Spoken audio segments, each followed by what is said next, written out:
Hello, my name is Brett Thomas, and this is the first episode of my podcast. I don't know what the name of the podcast is going to be yet. All I know is I want to do a podcast.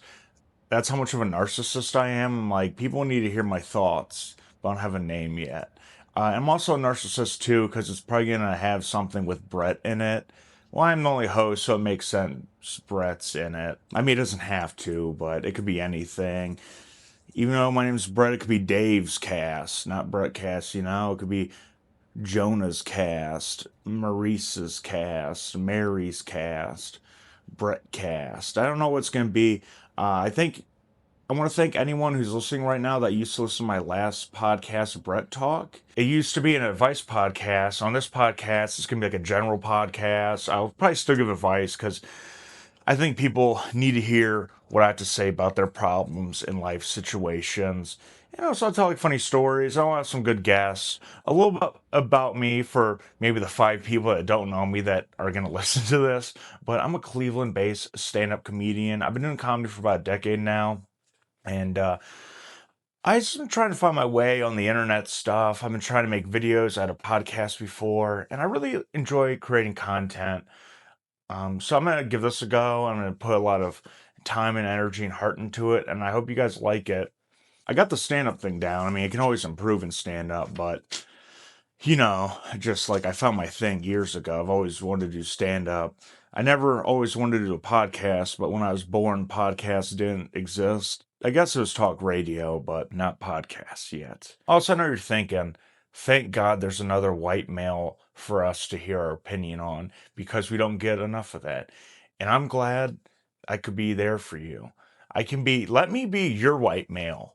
Let me be your white male where you get all your information from. Let me be the straight white male diversity in your podcast lineup. Let me be the only straight white male because I'm the only straight white male you need.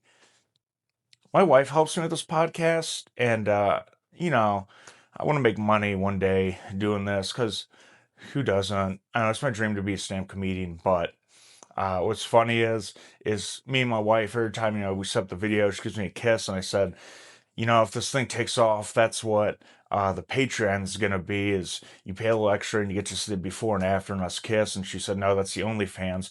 So this podcast will probably be on OnlyFans. So check us out. I do stand-up comedy and I love stand-up comedy. No matter what happens with my comedy career, I'm just going to keep doing it. But no matter what happens in comedy, every single show I'm on, I'm going to try to do it the best of my ability. I'm not going to show up enamored, unprepared, sometimes ill dressed, but that's how it is. Like one time after work, I wore work boots, but it was like a rural crowd. So I think they're kind of into it. They respect it, like hardworking man here telling some jokes. They didn't like me too much. They laughed, but at least I had the respect from the boots. You know what I'm saying? But I think a big thing in stand-up comedy is that people ruin opportunities for themselves. And it's not even because they aren't funny or it's their material, it's that they show up too drunk or too high to a show and they bomb. And it's like, I know that like we do this like on a weekly basis, so it's like nothing to it. Not nothing, but it's like something we do. It's like routine. It's like going to work because I do it all the time. But at certain shows, like people paid to be there. And that's such a disrespect to people's time and money. And people that go to work, and it might take a person a few hours to buy tickets to the show, then food, drinks. They want to have a good time. They get dressed up, they shower, they meet up with some friends, family they haven't seen in a while, and then you just don't care. Now it's like one thing though, if like you try your best and like you bomb, everyone bombs, but like try your best. And I don't see that as often, but I really don't see this.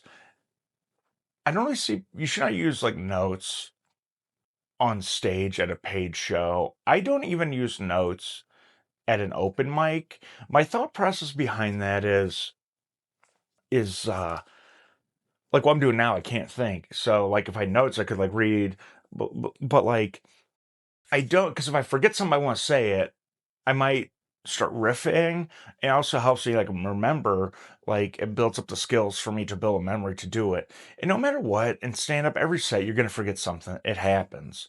because you don't have it written down in front of you and it happens. Like every public speaking, you forget something. You know, there's people that want to do stand up for a living and then they'll show up unprepared to the shows. And then I see people who make like six figures in the past, like just do comedy for fun, but they take every single set seriously. And it's like, you're not even trying to do this for a living. And there's people that are trying to do it for a living and they don't care. So I think if you do anything, you should do it with care. Unless like it's something silly, you don't care about it, but you should care. Like you can bomb in stand-up comedy and people won't hate you. They might feel bad for you. Sometimes like I talk to people I'm like, oh, I saw someone bomb, I felt so bad. I'm like, no, it's okay. It happens, you know. Sometimes it is fun when you bomb though, and you see someone in the crowd and they just like are disgusted by your existence. You're like, I'm just telling jokes. It's like the only live performance where people will get like disgusted with you for being you. Like if you go up there like dancing, uh, I've never seen anyone like heckle a play. If you heckle a play, you'll get removed from the theater and banned forever. At stand up, it's not encouraged, but I don't get mad at hecklers. They are annoying and a little bit entitled. But the one thing about heckler is most hecklers think that they are helping the show, which they are not. And that's pretty weird. Like, you think really great of yourself, but they're just trying to have a good time. And so I try to like play around and tease hecklers. I try not to be mean to them, but there's every once in a while where you get like a mean heckler and you just gotta, and they're really ruining the show and you really gotta just like smack them down. But for the most part, I feel like hecklers, they feel like they're into the show, and I'm like, oh, sometimes they add to the set, you know. My tip for hecklers is you're prepared when you go on stage with what you're gonna say. But they are not prepared, and they're usually enamored, they're eating, they might have a mouthful. So I heard this expression, give them enough rope and they'll hang themselves. Like sometimes I deal with a heckler, it's just like standing there and like reacting to what they're saying. Because you just let them talk, they're gonna say something stupid because they're in a group and they're like improvising everything and they don't have experience improvising like us stand-up comics. So they just say something stupid and you just like repeat like what they say. I forgot to mention for this like podcast, I went and got my haircut and beard done today. It looks pretty fresh. I went to Black Cat Barbershop in Cleveland, Ohio. I'm not going to make this all about Cleveland stuff. I live in Cleveland, so I'm going to give shout out to local businesses. They're the best barbershop in the world. So check them out. They're really good. They're very kind there. They got a cool vibe. They always play like good music. Always good to talk to everyone there. I got married about a year and a half ago, and my best man at the wedding gave an awesome best man speech where like everyone was talking about it and people were like, that was one of the best man speeches. One of the best man speech. That's a mouthful. One of the best man speeches they've ever seen. And my buddy killed it. He did a great job. And I just wanted to give advice on, or I want to tell you how to give a great best man speech because I think a lot of people get nervous doing them, but I think with the right tricks and tips, it can make it flawless, make it easy. This works 100% of the time. Make fun of groom, tell bride she is beautiful. Open up the speech by saying something like, wow, I'm really excited to celebrate so and so. Man, the groom, he is butt ugly. He is so gross that his looks make him smell bad. He is a loser, pimply face, four eyes freak. But the bride, beautiful, stunning, absolutely magnificent. Call the groom ugly, but then like almost try to seduce the bride. But make sure you do not reverse these roles because you do not want to call the bride ugly on her day. Because that would not be good. And then calling your friend beautiful, you know, it might be weird. The bride might get jealous. So don't mix those up. It will be a disaster. And then once you do that, you compliment the bride, you have them on your side. Now you can do whatever you want. The pressure is off because, like, that's a nice guy right there. He called the bride beautiful. I know it's both their days, but the bride, no matter who the bride is beautiful every wedding day on that day. If you can nail that first part, you have them. The rest of the speech is easy. The pressure is off. You made them laugh, and whenever you make someone laugh, you have them. And they're going to laugh at the wedding because it's a good crowd. It should not be a bad crowd. If it's a bad crowd, they should not be at that wedding. They don't care about the people getting married. But it's going to be a good crowd. Like, I wish every comedy crowd was like a wedding crowd. Maybe not really, because then you won't know someone's bad. But most of the time, I wish it was a good crowd. Then, you can say something like about how they met, and then if they met in person, you'd be like, oh, they met the old fashioned way in person.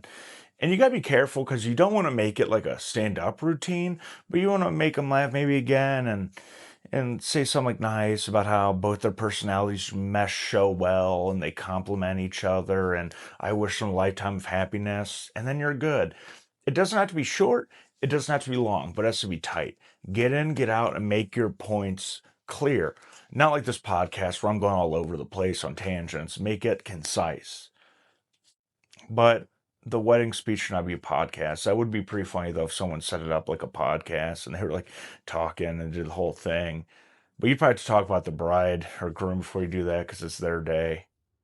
The next thing I want to talk about is dental insurance because I went to the dentist a few weeks ago and they cured me of my gingivitis, but the insurance covered the cleaning, but they did not cover any of the liquid they put on my gums that cured me of my disease of gingivitis. Dental insurance covers maintenance, like getting your teeth clean and checkups, but they won't cover problems that you cause, like if you have cavities. And they're like parents that are like very like vindictive almost, and they're like, oh, you want to take care of your teeth, well, you have to pay for that. Like, not vindictive, but like they want you to learn a lesson. The dental insurance wants you to learn a lesson, like don't get cavities because you don't have to pay for those because you did it yourself. And whenever you pay for insurance to protect your teeth, we're not going to pay for that. It's coming out of your pocket, mister. So that's why another thing I don't really like dental insurance. It's a scam, but all insurance are scams. We just have to have insurance, but a lot of them are just scams. And I feel like the world is run by insurance companies. At jobs I've had, they've had so many different rules, but they're all based off insurance. So, for instance, if somebody comes in and shoplifts, you're not allowed to say anything or stop them. Otherwise, you'll be fired because you get hurt. There might be lawsuits and insurance. And granted, if someone's shoplifting, just let them shoplift. Like, your life and time and pay isn't like worth like whatever they're stealing, and the companies get it back anyway from the government, like the money that's lost. But that's crazy because like jobs have a high turnover, and they have someone willing to fight for you, and they're like, "No, you got to go. You broke a rule." They're like, "You got to go." And another job I had, we couldn't move gas in any vehicle, even on the property. So if you had a gas can, you couldn't put it in the golf cart and drive it. You had to walk it because insurance didn't cover that, or like you have to pay for that. Another thing too is a lot of jobs that where you drive, if you're not 21 or older, you're not allowed to drive the vehicle. Otherwise, it costs more money in insurance. And insurance and like money, it's just like insurance, like just rules the world.